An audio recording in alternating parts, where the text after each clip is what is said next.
Hi, everyone, and welcome to Mastering Remote Culture with Shane Spraggs. My name is Pascal Hansen. I'm the CEO and financial strategist at Zeta, and I'm also a tech chair with Tech Canada. So without further ado, I'll hand it over to you, Shane. Thanks so much. I'm just going to get the presentation started right away here. So hopefully everyone can see that. Yeah. Okay. Thank you so much for having me today. So this is, as you mentioned, Mastering Remote Team Culture. A little bit about myself. I am Shane Spraggs, the CEO of Vertira. We've been working remotely since about 2007. And so when the pandemic hit, we were pretty much ready to ride the storm out.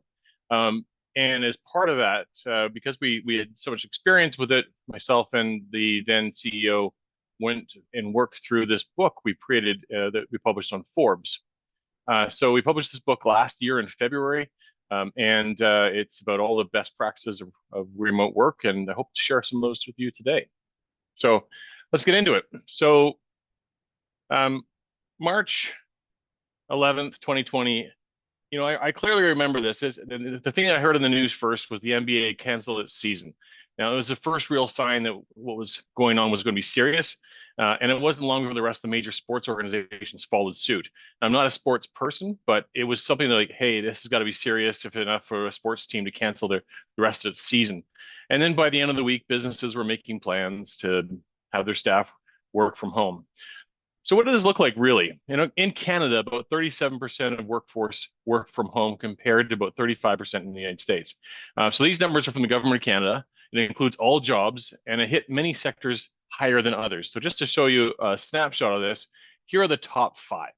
So not surprisingly, teachers round out the top of this category of people who left work to work from home, followed by professional and technical services, financial, information and culture and recreation, and public administration. These are all people who, while they have lots of customers and work with people, most of the work is done behind a computer.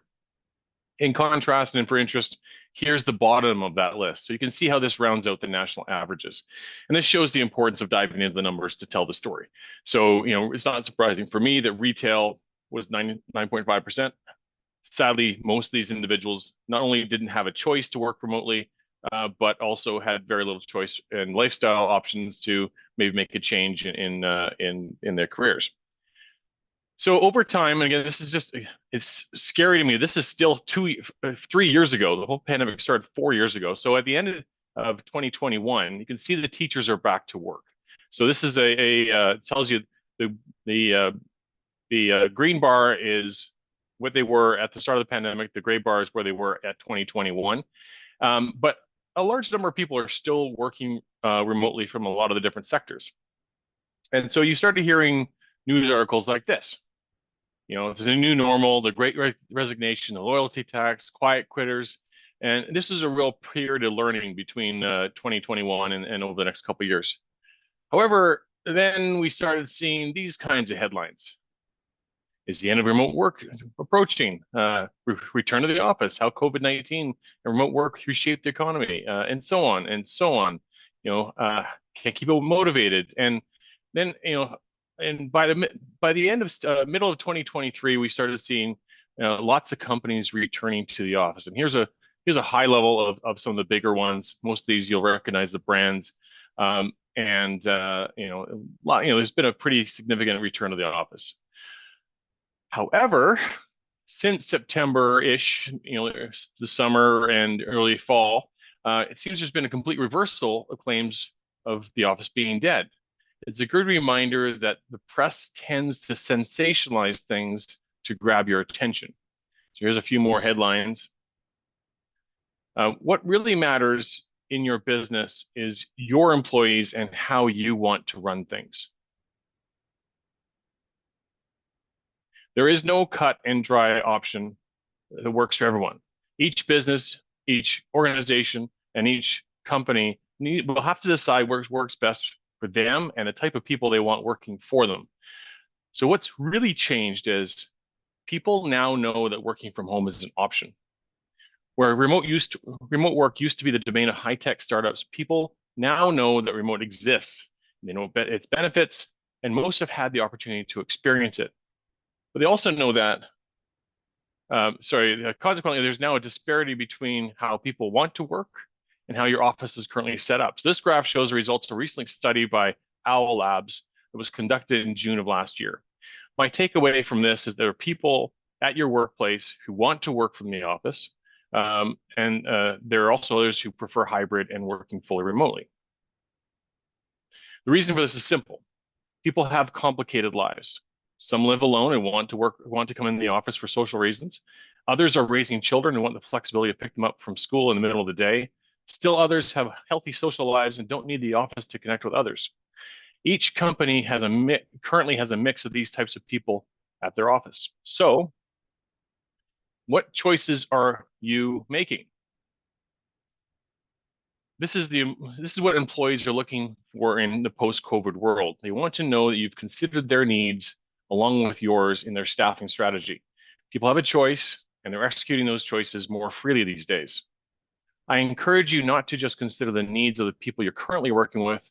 Think long-term and make the decisions that fit and respect your business purpose and values and the people you're going to hire down the line. So let's start with building culture. A strong company culture will drive people to work harder, stay focused, and take ownership of their successes of the organization. When someone says culture, most people think about the team building, social committees, hoodies with the company logo on it, and so forth. However, culture is not social.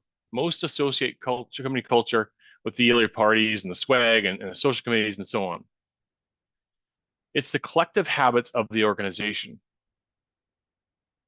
You need to be intentional. You can no longer rely on things that organically take care of themselves. Pick a work style that fits your business. Some organizations don't have the luxury of letting people working from home. So a good example is I work with some municipalities. They have people who work for the municipality. They have to have people in the office. They have people who serve people who come into the front door. They don't need the office. So they need an office. They need to have people working from it. Others don't need an office. If you let people work from home 2 days a week, create a plan that doesn't leave people working remotely from your office. This is something I hear quite a bit about. People are going to the office, but when they're there, it's a dead zone, and they have no choice but to set up their Zoom and their Slack, and they work remotely from the office. And I encourage you to document the reasons you chose your choice and be prepared to defend them to your staff. Clearly outline your roles and responsibilities, but avoid getting too granular if you're on a small team where a lot of people wear different hats.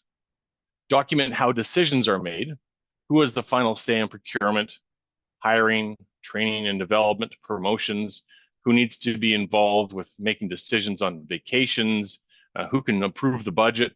These are all things that are important to capture ahead of time, so they don't. And surprisingly, a lot of companies don't have this laid out. How do people get promoted? How does your company manage people with career ambitions? And how do they get noticed in the company? How often do you perform performance reviews, and what can an employee expect from them? Establish a communication plan that outlines how information is shared up, down, sideways across the organization. Include decisions on when to use email, when to send an instant message, when to call a colleague, when to turn on the camera. And if you don't have anything written down right now, I recommend just getting started and capturing what you know. A first draft can be done in about an hour, and then you can work to approve it. Once done, it becomes another piece of collateral you can share with new hires. Standardize your office hours. What core hours are people expected to be available? When is the office open? When does it close? So at Vertera, we span 4 time zones from BC to Nova Scotia. And so we have a rule that you need to be prepared to collaborate between 8 a.m. Pacific and 5 p.m. Atlantic. That creates a real decent 5-hour stretch where people are working overlapping and working together. And outside of those hours, you can have, I certainly get lots of time to work and be productive. Decide how innovation happens. So one of my pet peeves is the argument that businesses need the water cooler to create an unplanned connections, and it's these connections that drive innovation. So I'm sorry, but if you're relying on the water cooler to generate innovation for your firm, your competition will leave you in the dust. I encourage you to think remote first. The nature of the work has changed so significantly, even companies who are back in the office still work remotely with distributed teams, contractors, and customers. Furthermore, every day I hear new stories about the versatility of running a remote workforce. There was an article in Chattanooga Times not too long ago that talked about how the company they had a huge snowstorm, just like we had in BC, and companies that had remote workers could keep on working. That is a significant amount of value to an organization that doesn't have to shut its doors down and pay people for a day or for a snow day. So now that you have the system, how do you motivate remote workers? This is one of those areas that I'm quite passionate about. In 1985, these two gentlemen, Richard Ryan and Edward Deci, penned the self-determination theory. Up until that point, most people assumed that motivation was imposed on you. You were motivated to do something because of reward, fear of punishment, or because someone told you it was important. They argue that true motivation is largely intrinsic, meaning that it comes from within an individual rather than being solely driven by external factors. This theory emphasizes the role of three innate psychological needs. The first is autonomy, or rather, your control over the work you're doing. If it is the desire to have the control over one's actions and ideas. The second is competency, or rather your ability to be able to perform a task. It also involves the need to gain mastery and achieve success. And then it's relatedness. This is the need to feel a sense of belonging and connected with others. And so when the pandemic hit and everyone went home, companies tried to continue to run much the same way they had before. Most were successful in preserving autonomy, which remote work tended to improve. Most people remained competent with their skills they had at the time, except for many companies, it became harder to nurture those skills. But one thing broke. It was relatedness. So focus on relatedness. Relatedness requires meaningful connections with others. If you're in an office, relatedness tends to develop organically. And again, remotely, you have to be more intentional. Modern workplaces need structure. People need to know the rules of the workplace and how they fit in. Make sure everyone understands your organization, the purpose of it. Regularly communicate your purpose of your organization and share it with your team. For many, they hear about the purpose of the place they work when they are hired, and many never hear it again. Often, you might get it once a year at a company all hands, but most times the company purpose is something that's left for marketing. What are your priorities? And I use the word priorities here because there's lots of different words for goals and objectives and OKRs and whatnot. Priorities are the things that a company needs to get done in a year. So what are your priorities and how will you measure their success? What are the values of your organization and do they help people make decisions when you're not around? We have a value at Vertira called say no to fire drills. So a fire drill is a thing that happens that takes you, it's a non-important activity that takes you away from something that is maybe more important. And then build relationships, not teams. A recent scientific study from the Wharton Neuroscience Institute concluded that relationships people have virtually can be just as strong as those they have in person. In their report, they identified that brains that fire together wire together. And it takes surprisingly simple changes to have profound impact on the relatedness of your teams. Avoid virtual team lunches or virtual happy hour.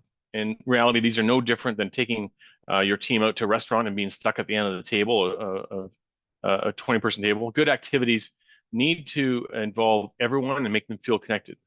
So to do this, make sure you have someone to facilitate the activity, either by a person or by a computer. There are activities out there the computer runs for you. Otherwise, you'll get a couple extroverts who will take over, and the rest will sit quietly on the call while they all surf the web. If you're interested, I have a list of virtual team activities I can share. Use the first 5 minutes of group meetings for icebreakers. Now, these are very simple and sometimes feel a little unnecessary certainly with consultants, we're all familiar with, the consultants spend the first hour lining people up and saying, okay, organize yourselves in the order of your birthdays. But an icebreaker in an online meeting allows people to learn a little bit about each other and provides a little bit of levity during the day. So I do recommend that some care and attention is required when implementing these. Choosing the wrong activity and with the wrong crowd and it can feel like a Walmart team cheer. A good icebreaker will get people sharing a bit about themselves and enjoying a shared activity. So test the waters, ask some questions, make sure people are comfortable with them. And if if you're looking for options, I've got a long list of icebreakers that are tried and true. Again, these are 5 to 10 minutes before the start of a long meeting.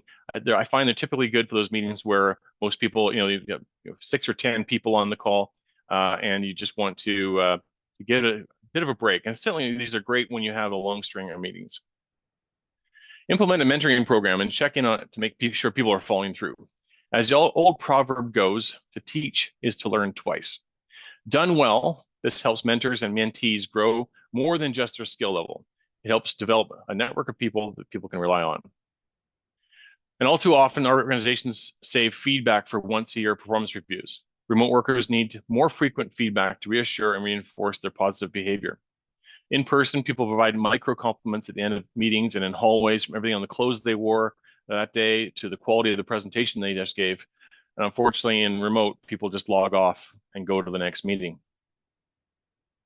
Regularly acknowledge employee achievements and contributions promotes a sense of belonging and connectedness. So we have a couple of examples here. Establish a tip fund. And this is a name we use at Vertera, but it's a tool that any manager can use to request a gift card for a team member to celebrate a job well done. Well, we let managers choose anything from a $10 card for coffee to a $500 Visa card. And it becomes HR's job to make sure it's fairly dispensed, and by either reminding managers to use it or putting the brakes on a manager who uses it too much. Similar to the tip fund, but more public, set up a channel dedicated to people giving kudos or a job well done. Most of these companies have a channel such as this on their instant messaging tool, but a lot of the times it's ignored. If you do have this tool, if you don't have one, set one up. And managers maybe should set a reminder to contribute at least once a week. And HR, again, can help by giving people a nudge once in a while. The goal of the tip fund and the high five channel is the same: to encourage on-the-spot feedback when it's needed and relevant. Another area to think about is incentive program. Select rewards for habits and actions you want to encourage. At Vertera, for example, we have a sales and recruitment related incentive and reward. And people use it when people get hired and or they invite people to the job process. Be careful with this one though, and keep in mind that what gets measured gets done. If you select a key performance indicator as a reward metric, you can inadvertently create a situation where people are finding shortcuts just to get paid. Like in an office, look out for people who aren't engaged. People notice when people aren't logged in, online, contributed to the conversation, or working in tools. Have your HR team perform stay interviews. Why wait until they leave to find out what was bothering them? So get people in, have a very simple stay interview. If you need a list of questions, I can provide you with them. Start small, evolve it over time, and keep an eye on it. Combining with autonomy and competency, relatedness keeps people motivated and productive. But it's not the only thing you need. So let's talk about keeping people productive. Depending on who you ask, remote workers are either more productive or less productive. So it's a matter of opinion in a lot of cases, depending on what article you're reading. Personally, I feel remote work gets held to a higher standard than the office work. People tend to forget that office wasn't always productive either. The truth is, you can be unproductive anywhere. To keep people productive, start with the end in mind, not just what you're doing, but why. Explain the impact of the work and how it fits with the organizational goals.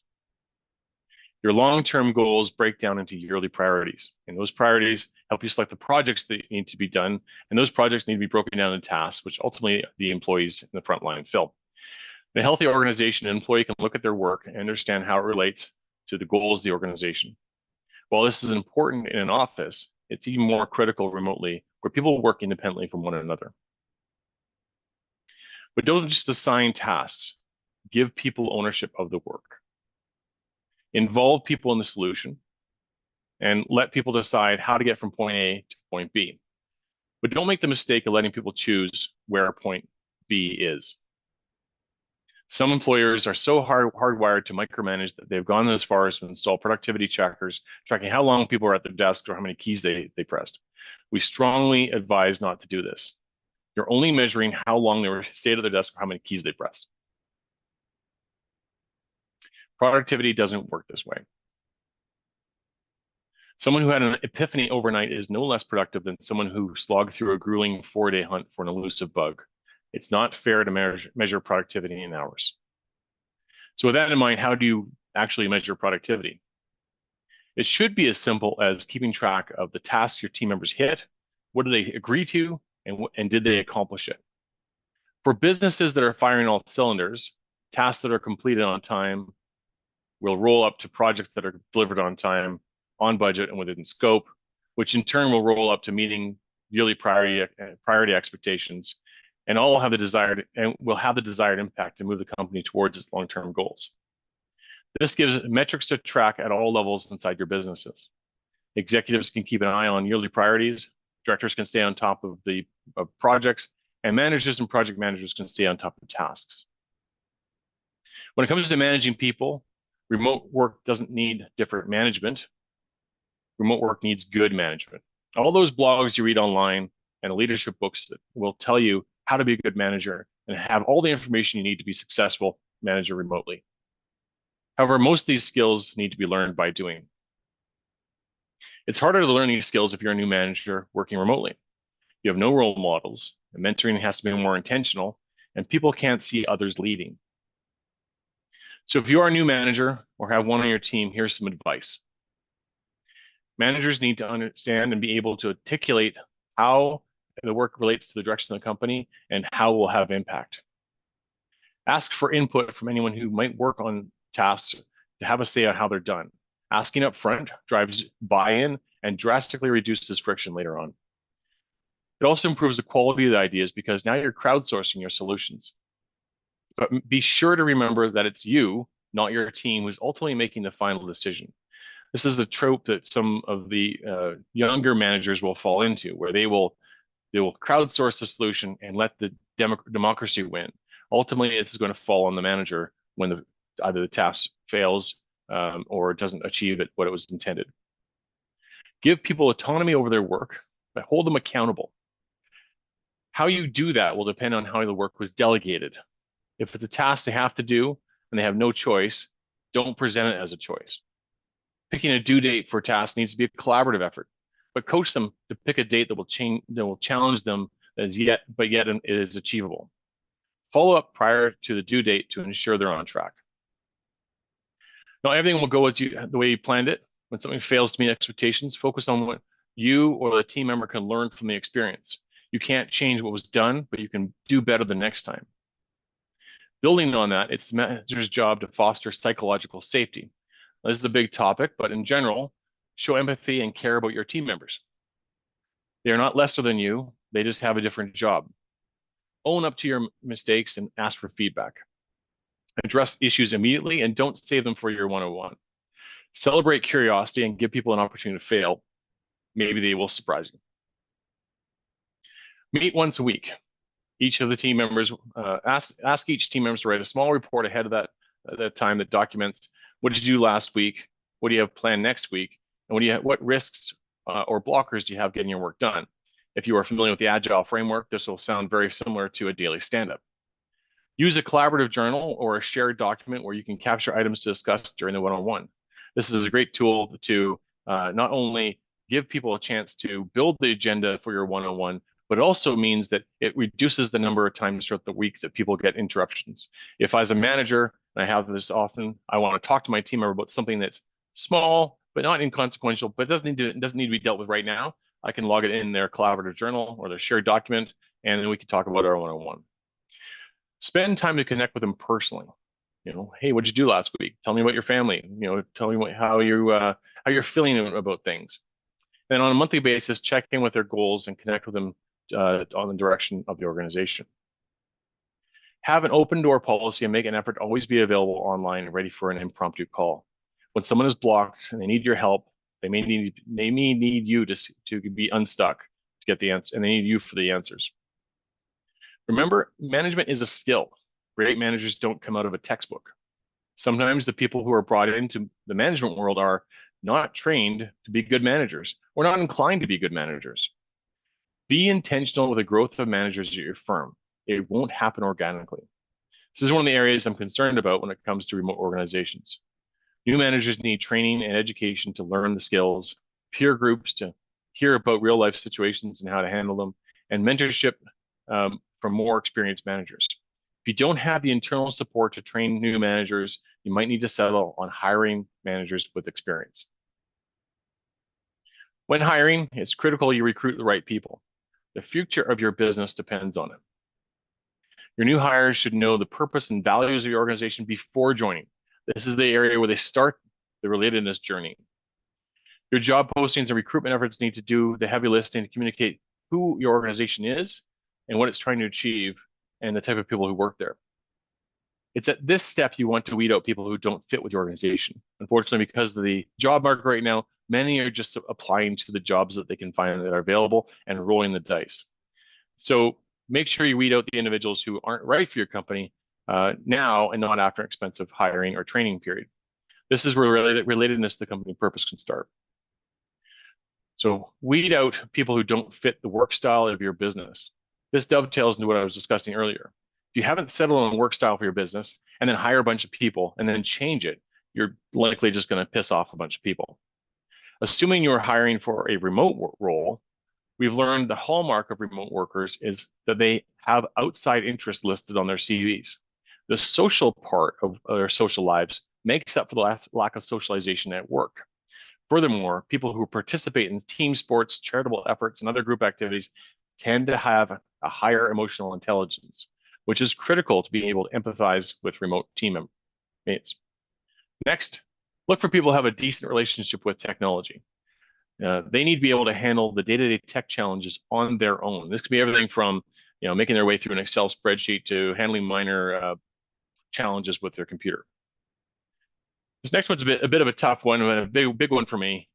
Take a moment to review where they'll work when they're not in your office. Do they have a desk, a proper chair? Are they sitting? Are they sharing the space with their roommate? Do they always call in from a coffee shop or a shared space? The absence of a proper remote work environment will not be something you can change once they've been hired, and it can leave you in a situation where someone can't find places to be productive. Throughout the hiring process, inspect their verbal and written skills. Ask questions over email, or better yet, have instant messages interview with them. So if you have Slack or MS Teams, have an interview with them purely on text messages, which lead me to their next point. Test for what's important for the role. There is a test for every skill set. Everything from background checks to learning proficiency to language proficiency tests. If you can integrate a standard test into your process, you'll eventually have the data you need to identify your ideal workers. Therefore, if your ideal workers score 80% on this one test all the time, you know to look for someone who has 80 or higher. Finally, we don't overlook gaps with people with CVs. There are many reasons people might have a gap, from everything from illness to education to raising a family, but this really means they don't have the talent or potential to join your team. This immediately increases the talent pool and gives you many more people to look for. Once hired, a strong onboarding process is required to get the team oriented and integrated with your team. For the uninitiated, onboarding encompasses all of the steps to take a new recruit to a productive employee. Vertier has a 100-step onboarding checklist that helps make sure everyone who joins our team has the same experience. Here's a couple of key points from our checklist. Pair the new hire with an onboarding buddy. For best results, choose a peer who's been with your organization for some time. Someone that knows the ropes and can be a guide during those first critical days. There's a risk that the new hire will feel isolated, and a good onboarding buddy will give them a sense of community. Be sure they have a thorough IT walkthrough that reinforces your stance on security, information sharing, and how to get technical support. Offer a self-guided training and give the new hire some flexibility on when they can complete it. So offer a mix of self-guided and meetings and activities for them to work on in the first few days. This should be obvious, but don't forget to introduce people to the people they work with. We had one of our former teammates joined a government office and were never introduced to anybody and just awkwardly had to show up on meetings in her first couple of weeks. Needless to say, she didn't last there long and decided to find another job to work for. Provide a clear schedule for their first week. Make sure every part of their week is accounted for, including lunch. It may sound strange, but many new hires won't have the confidence to decline meetings in their first week. This results with them suffering without breaks and sometimes meals, which makes learning a new role that much harder. On the first day, set goals the first week. After the first week, set goals the first month. After the first month, set goals the first 3 months. And before you know it, you provide the new hire with everything they need to know if they're meeting expectations for their 3-month probationary period. Then, done well, you can set the goals the next quarter, and you have the makings of a professional development plan. Finally, when it's all done, sit down with the new hire and ask them how it went. Every company is different, and you can only know if your onboarding plan is working if you ask the person who was just onboarded. Simply ask them if they got everything they needed to be successful. Then update your onboarding plan on what they said. Every time we do this, we get a new suggestion and we make improvements to our process. As part of your onboarding process, be sure to teach them the rules of remote work. At Vertero, there are 4 guidelines we follow when working remotely. Rule number 1, no one is paying attention. Understanding why people aren't paying attention on virtual calls is pretty easy. In today's business environment, most people are completely maxed out or just trying to keep up. There's so much vying for their attention. Everything from emails to instant messages, collaboration tools, social media, LinkedIn, texting the family, games that they're playing, and the list goes on and on and on from when they wake up to when they go to sleep. With all this going on, it's not unusual that there's something else that's going to pull their attention away from your meeting or your requirements. This leads us to our next rule. We assume people won't do what they said they will do. There's actually a name for this. It's called the intention-action gap. The intention-action gap refers to the phenomenon where there is a disconnect between people's intentions and their actual behaviors. This often happens when people plan or want to do something, but often don't follow through. It's common in lifestyle changes such as losing weight, getting healthy, quitting smoking, and so on. At work, people fail to complete tasks because of procrastination, distractions, changes in priorities, or misjudgment of the actual effort and time required to complete the task. But there's another reason why work doesn't get done. And this leads me to rule number 3. People lack the skills to get things done. Inherent in most business tasks is an expectation that people are capable of managing their time, breaking down complex problems into simple, achievable milestones, communicating with others, handling shifting priorities, having critical thinking and decision-making skills, using technology efficiently, and building and taking advantage of their professional networks. So yes, they may have the skills to do the job, but that may not be what's holding them back. When teams sit together in the same room, people talk to each other and build rapport. They ask questions and take the time to drill down into an answer. Yes, distributed teams still ask and answer questions, but often the quality of the answer over a virtual call is poor, and people are often shy about asking for clarification when they don't understand something. People tend to pay more attention during meetings in person and do a better job of holding each other accountable. Rule number 4, how you communicate matters. Twitter-sized messages are key for all company communication. It's very important to get company communication right when you have people working from home. Generally, the rule is to be succinct, but there's more to that. Every communication method has its strengths and weaknesses. If the message is time sensitive, make a call. If you have something quick to say that doesn't need an immediate reply, use an instant message. Email is great to send a summary of meetings or capture decisions, but use it sparingly. I like to say you should use email for facts. If you have something personal to discuss, meet in person or video if you're not in the same location. If you're sending a message out to a group, such as a memo or report, or if you're doing a presentation, take a minute to make it look professional and apply some elements of design. People are more likely to pay attention to a well-designed document or presentation. Avoid sending a big message over email and instead use links to a more permanent page. A good example of this is you get an email after a meeting that has all the meeting minutes in it. Those get buried and disappear over time. We use a tool called Confluence where we keep all of our documentation, but you could easily use Google Docs, SharePoint, or any other cloud-based system. We capture the meeting minutes on those pages and then send an email with a link to that page, which keeps the email short. This applies to many, many ways of sharing information. People who work remotely can also feel siloed. So outside of the people they work with, everyone should have following touch points for their business. They should meet with their managers one-on-one at least once a week. For me, this helps keep the dialogue fresh and allows you to stay current with what's going on outside of work. Plus, if you miss one, you can meet next week instead of rescheduling, or worse, waiting for the next one. For most employees, this is a hill I'm willing to die on, that you should have a weekly one-on-one. However, if your employee is part-time or contractor, you might consider reducing your schedule to every 2 weeks. They should get together with other members of their department at least once a month. Use this opportunity to discuss department priorities and provide an opportunity for reflection. And they should hear from your organization leadership at least once a quarter and touch base on the progress the company is making on their priorities. Finally, we've all heard the saying, this meeting could have been an email. I want to present the flip side of this. I've seen many people waste whole mornings composing an elegant reply to an email and then participating in a group conversation with 20 other people over email. Email can be a significant waste of time. So if you find yourself replying to the same thread for the third time, or the email contains more than a couple hundred words, schedule a quick call. Now, I'll be the first to agree that there are a lot of pointless meetings out there. A project manager might set up a regular touch point on a project just to share updates that could have been sent out via email. A department manager might schedule a brainstorming call for only 75% of the participants to sit around and listen to the other 25% talk. Each team is unique, and part of the work of remote team enablement is to help teams discover what can be done up front to make meetings more efficient.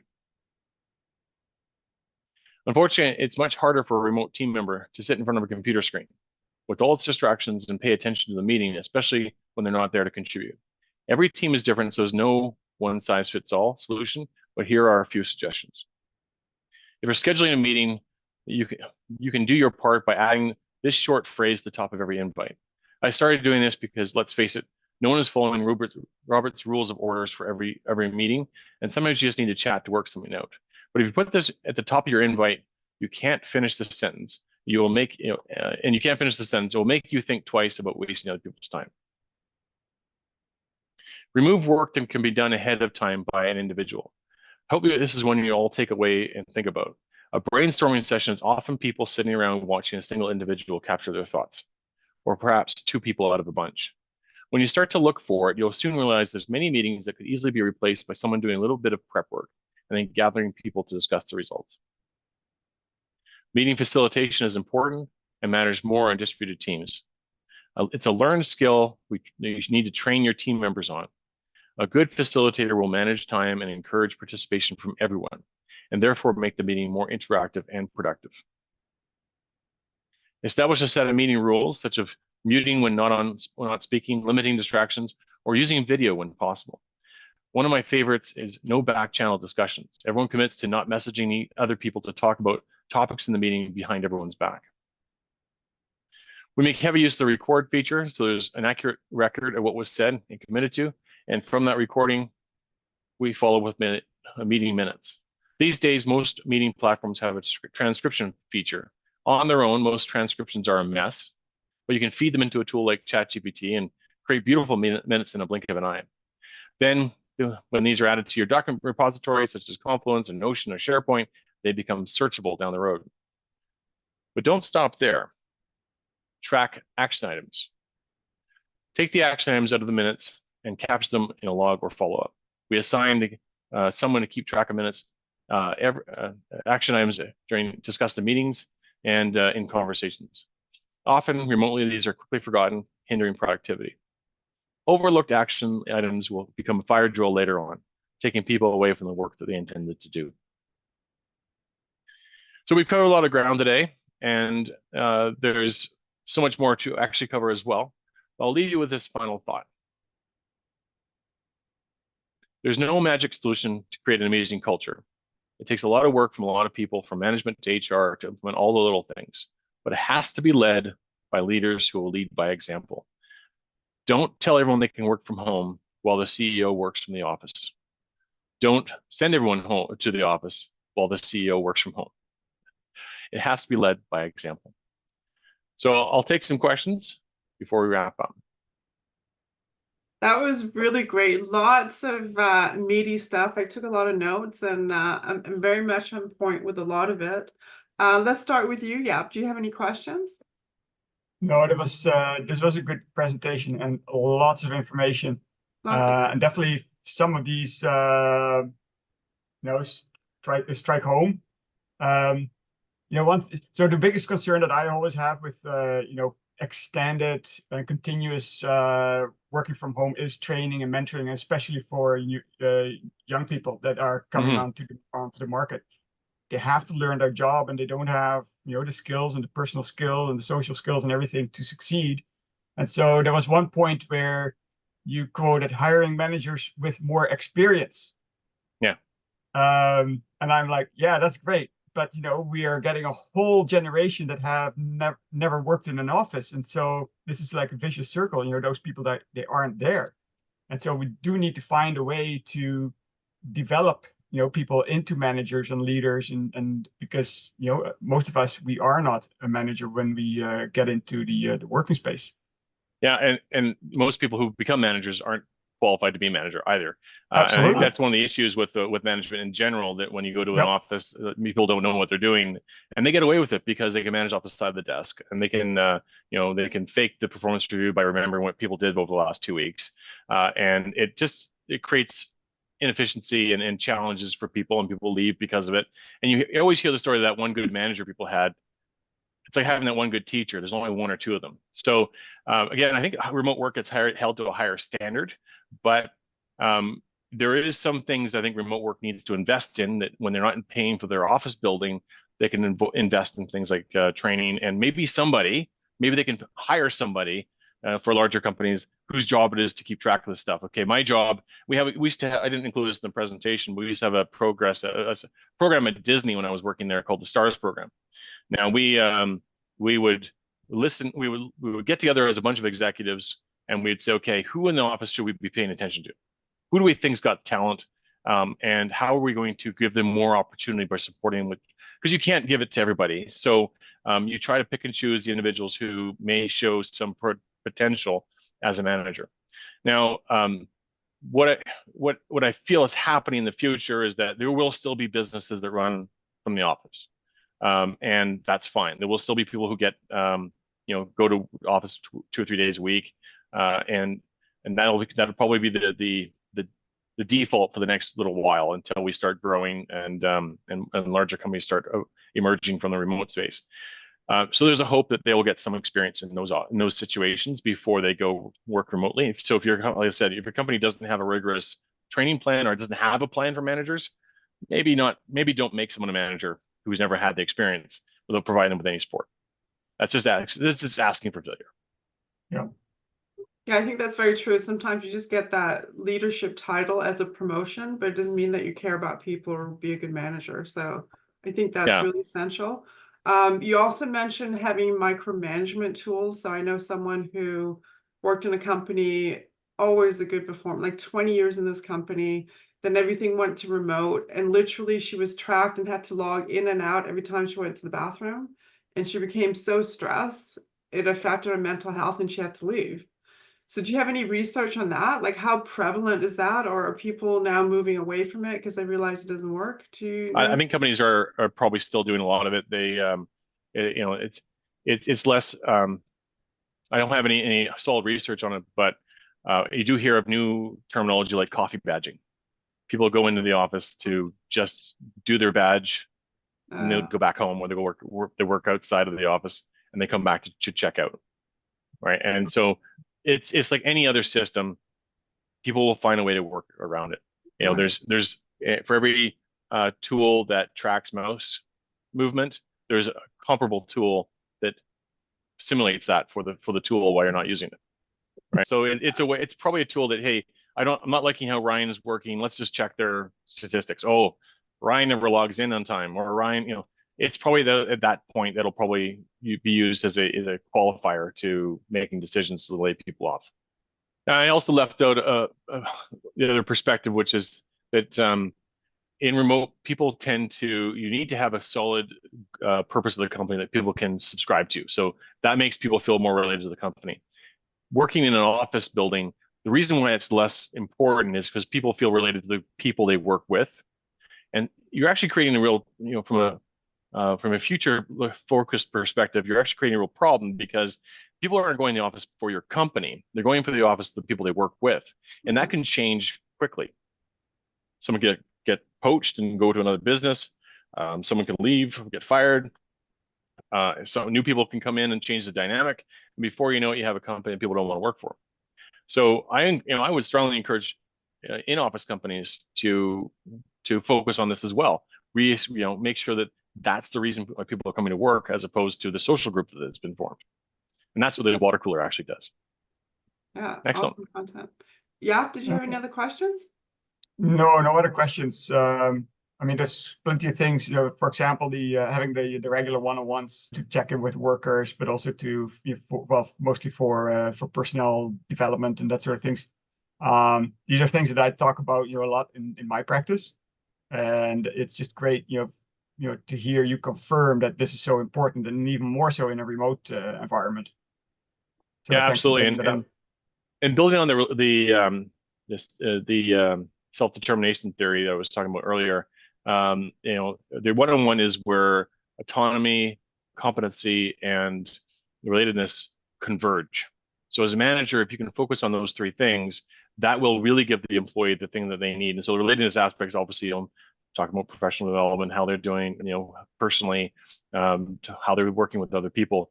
But it's a great time to build their competency and talk about whether they feel comfortable with the skills they're working on, and making sure that they check in on the tasks, and that they feel that they have enough control, enough say in the work they're doing. And so that's one of those, the one-on-one for me is a key meeting. And that's why I encourage people to do it once a week, because that's the major touch point for the self-determination side of things. Yeah. Yeah, really great content. So thank you again, Shane, for being here, and thank you, My pleasure. for always showing up. I really appreciate it. And watch for this being reposted on YouTube. Thanks for inviting me. Really appreciate it, Pascal. It's great to meet you.